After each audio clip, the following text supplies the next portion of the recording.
I recently completed a 30 inks 30 days challenge. Here are all the inks, but I had a little twist with this classic challenge. I had 2 buckets of random prompts that I chose from every week for both the 6 pens and the 6 inks, which made for some unexpected fun. So for week 1, the pens had to be made in Japan and the inks had to be from ink swaps with pen friends. And I had a really fun time with this one. I have a nice half-page writing sample with all the combinations, and I used them throughout the week before choosing a favorite.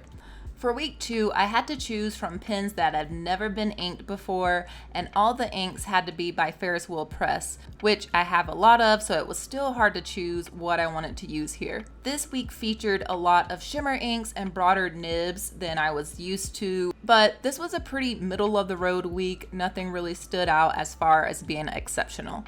Now, week 3 was probably my favorite week of the entire month. Look at these beautiful colors. I love them. So the prompts were maker pens only, which was perfect since I had just gotten several at the Chicago Pen Show. And for the inks, they had to be inks that have never been in a pen. So again, for me, lots to choose from. All of these combinations were just about perfect, and I really enjoyed the subtle shading on most of these. I sprinkled in some vintage pens and inks for week 4. The prompts were pens with interesting nibs. This included hooded nibs, inlaid nibs, flex nibs, and custom nib grinds. And then the inks had to be from full bottles only. This was another pretty solid week with the ink standouts being Birmingham Pen Company's Nocturnal Lavender and Teal Waistband from Amarillo Stationery.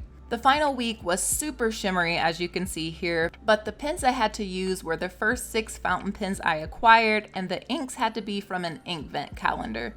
This was a perfect time to ink up some of those inks because I have the tendency to kind of sit on those. Cosmic Glow may have been the only super sheener of the month, and it was a fun one, but I really loved using Nutmeg as well as Wishing Tree this week. Overall, this was such a fun challenge. I have videos for each week on my YouTube channel if you want to check it out, but I definitely can see myself doing this again sometime.